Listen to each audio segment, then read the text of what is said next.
جب آپ نے محسوس کیا کہ آپ کو مسترد کیا جا رہا ہے تو خدا آپ کی حفاظت کر رہا ہے۔ یاد رکھیں کہ خدا کے پاس آپ کے لیے ایک منصوبہ ہے۔ فکر نہ کرو، خدا آپ کو دکھانے والا ہے کہ وہ وفادار ہے۔ اللہ پر بھروسہ کریں کہ وہ اپنے حالات کو بچائے۔ آپ کا وقت آنے والا ہے۔ ایمان رکھیں۔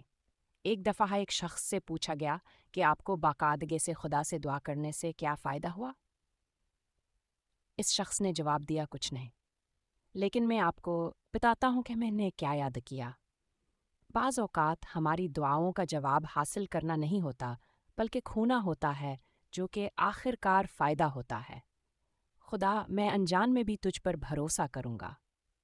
پیارے خدا، میں ان تمام چیزوں کے لیے آپ کا شکریہ ادا کرنا چاہتا ہوں جو آپ کرتے ہیں، جو مجھے کبھی دیکھنے کو نہیں ملے۔